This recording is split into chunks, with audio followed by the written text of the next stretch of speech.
Our stories are not real and made for entertainment purposes only. Subscribe to StoryLab for more stories. Now let's begin this one. August Gus Harmon never considered himself a vengeful man until the day he discovered the truth about his wife. A former military intelligence officer turned security consultant, Gus had built his reputation on being 3 steps ahead of everyone else. At 42, he created a comfortable life, a sprawling Victorian home in the suburbs of Portland, 2 children he adored, and a marriage he thought was solid. Deirdre Harmon had been a passionate artist when they'd met 15 years ago. Her fiery temperament had drawn Gus in so different from his methodical, calculated approach to life. She'd filled their home with colour and chaos in equal measure, and for years the balance had worked. "You're never here," Deirdre had started saying about 3 years ago. "The kids barely know you. I barely know you anymore." Gus had been working 18-hour days building his security consulting firm, securing their financial future. "I'm doing this for us," he'd explained. "A few more years and I'll scale back." But Deirdre had grown distant, spending more time at the local art gallery where she volunteered. That's where she met Theodore "Teddy" Mercer, the gallery's new director, charming, sophisticated, and ever-present in a way Gus wasn't. Teddy represented everything Deirdre felt was missing from her marriage. The affair began subtly. Gus, despite his intelligence background, missed the signs at first: late nights at gallery events, new clothing, a renewed interest in her appearance. It wasn't until he noticed the changed password on her phone that his dormant professional instincts awakened. Gus didn't confront her immediately. Instead, he began collecting information like he would for any operation. He discovered the affair had been going on for 8 months. Teddy, he learned, had a history of pursuing wealthy, married women, though never leaving his previous conquests in better circumstances. One night, Gus found a draft email in Deirdre's account to her lawyer outlining her plan to file for divorce and seek full custody of their children, 12-year-old Leah and 10-year-old Owen. "I need to show that August is an absent father," she'd written. Teddy suggested documenting every missed school event and dinner. Another paragraph detailed how she planned to claim their house, the house that had been in Gus's family for 3 generations, that he'd renovated with his own hands. The house where his grandfather's secret room still existed, behind the library shelving, unknown to Deirdre or anyone else. The betrayal crystallized something inside Gus.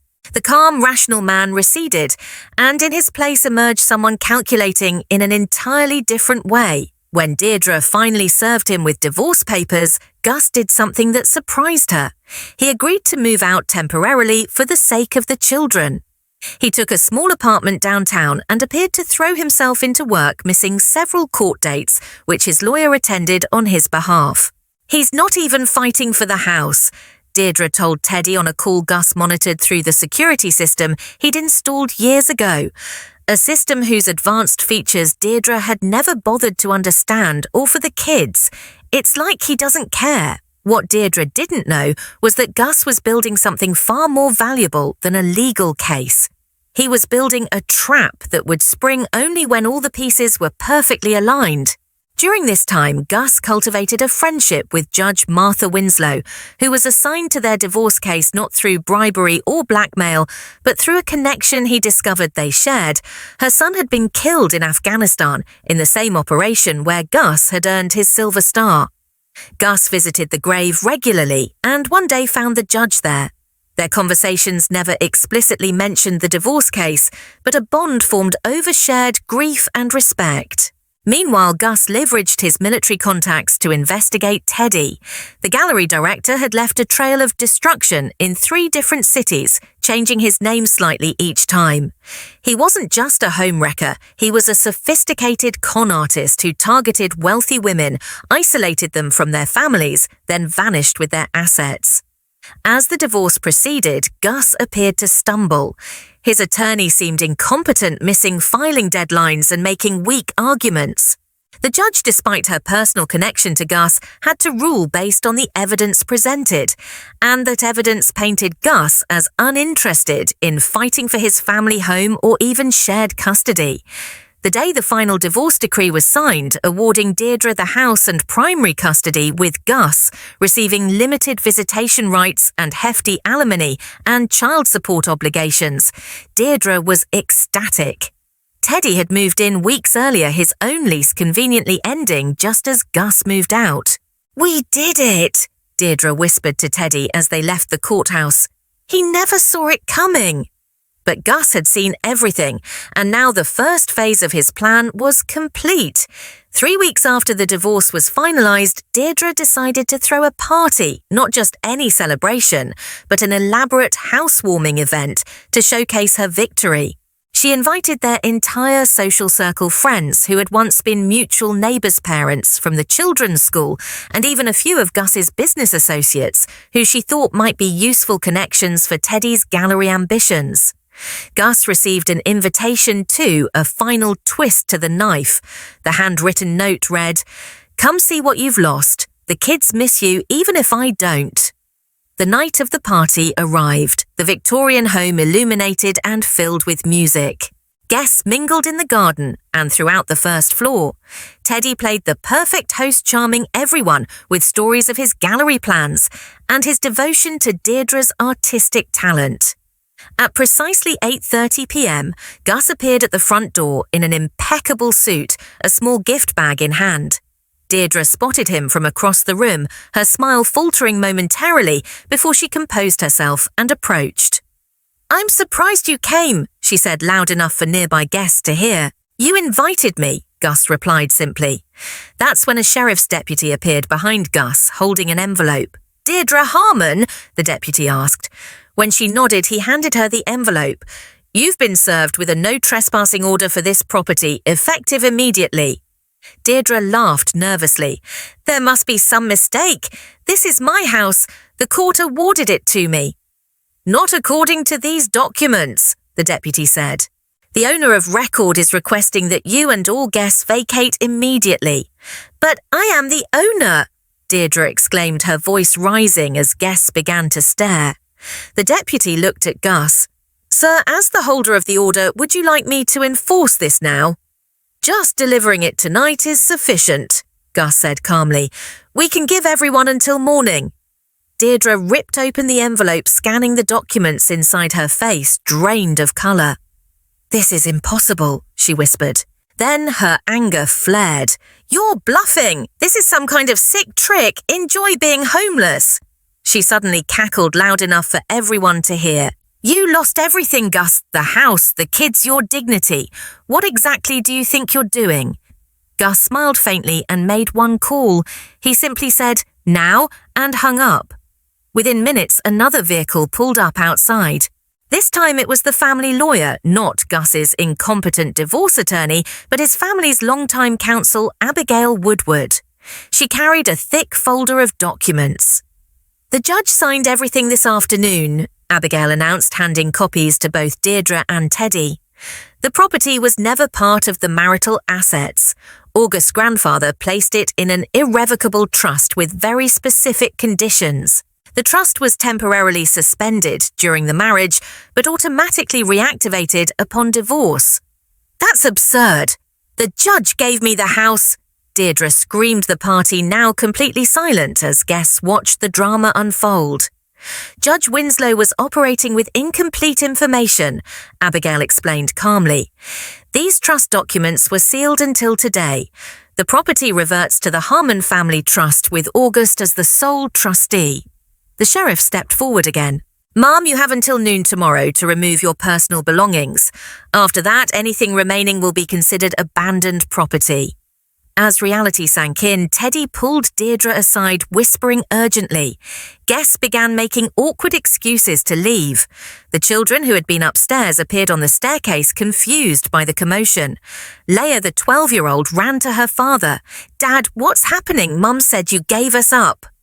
Before Gus could answer, Deirdre grabbed Leah's arm. "Go back upstairs. This doesn't concern you." "Actually," Gus said gently, "I filed for emergency custody reconsideration based on new evidence. We have a hearing tomorrow." Deirdre's face contorted with rage. "You can't do this. You abandoned us. Everyone knows it."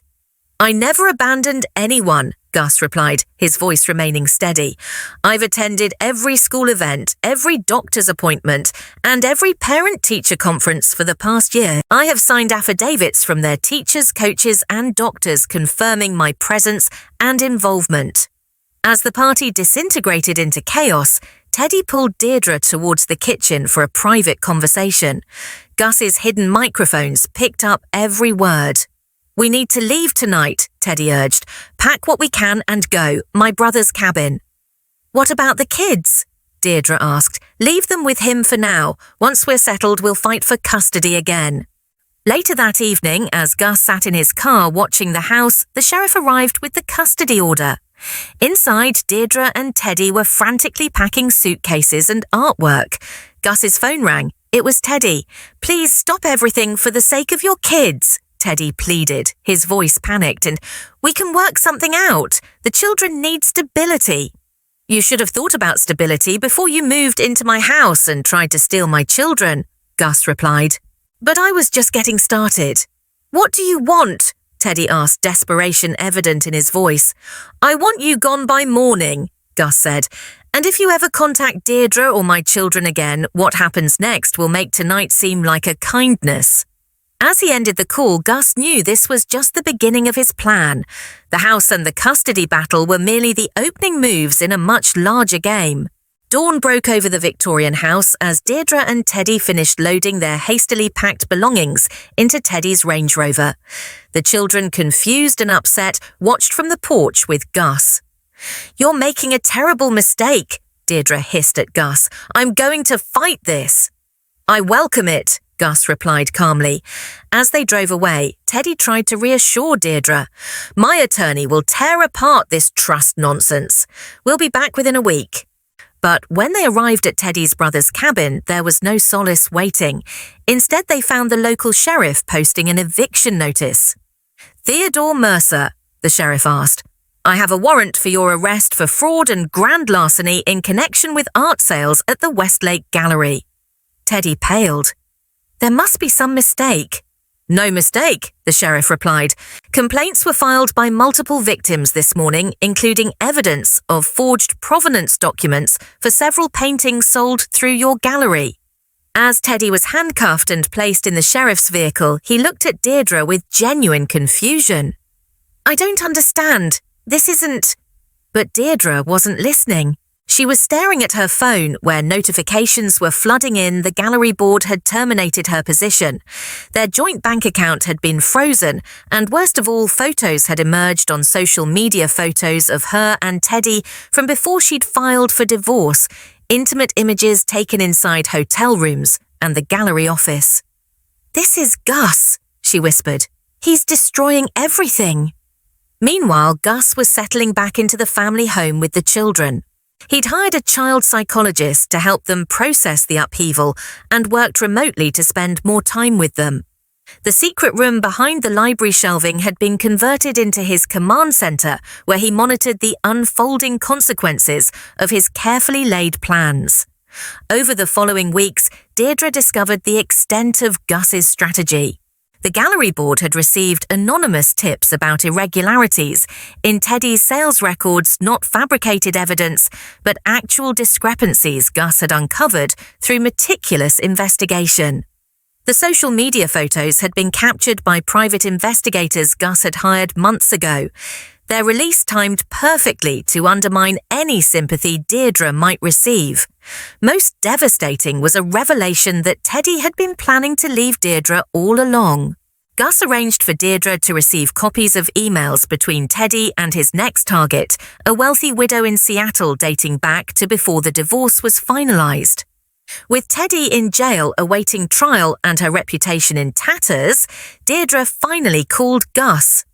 You've won, she said, her voice hollow. I'm leaving town. Just let me say goodbye to the kids. That's not how this works, Gus replied. You don't get to abandon them when things get difficult. Then what do you want from me? She demanded. I want you to face what you've done. Sign the revised custody agreement giving me primary custody. Then find an apartment nearby so you can have your scheduled visitation. Get a job. Be a mother, not a victim. And if I refuse, Then the next phase begins, Gus said simply. Deirdre signed the papers the next day. 3 months later, Deirdre had found a modest apartment and a job teaching art at a local community centre. She saw the children twice a week under supervision. Her relationship with them was strained, but healing slowly. Teddy, facing multiple felony charges, had tried to bargain for leniency by offering information on other art fraud schemes. His offer was declined. The prosecutor already had comprehensive evidence provided anonymously by an industry watchdog. One evening, Gus invited Deirdre to the house to discuss the children's summer plans. As they sat in the kitchen, now remodeled to erase any trace of her influence, Deirdre finally asked the question that had been haunting her. "How did you do it? How did you plan all this without me knowing?" Gus poured himself a cup of coffee before answering. "I learned in the military that the best weapon isn't the one you fire. It's the one you never have to use because your opponent has already lost. I didn't create Teddy's fraud or your betrayal. I just made sure there were consequences." "The trust," Deirdre said. "It never existed before, did it?" Gus allowed himself a small smile. "The Harmon family trust was established by my grandfather. That part was true, but the clause about divorce was added the day after I found your emails to your lawyer. Judge Winslow expedited the amendment filing and backdated the documents, a small favour for the man who tried to save her son." "You ruined my life," Deirdre whispered. "No," Gus corrected her. "I gave you exactly what you deserved. Nothing more, nothing less." As Deirdre left, Gus returned to his study. On his desk sat a framed photo of his military unit taken 15 years ago in Afghanistan. Next to it was a newer photo of him with Leia and Owen, their smiles genuine, despite the turmoil of recent months. In the secret room behind the shelving monitors still displayed surveillance feeds from various locations: Teddy's brother's cabin, Deirdre's apartment, the gallery. Gus switched them off one by one. The operation was complete. The threat was neutralized. He had protected what mattered most, his children and his legacy. The intelligence officer in him knew that vigilance was eternal. The father in him hoped that the worst was behind them. As for forgiveness, that was never part of the mission parameters. This is where our story comes to an end. Share your thoughts in the comments section. Thanks for your precious time. If you enjoyed this story, then please make sure you subscribe to this channel. That would help me a lot. Click on the video you see on the screen and I will see you there.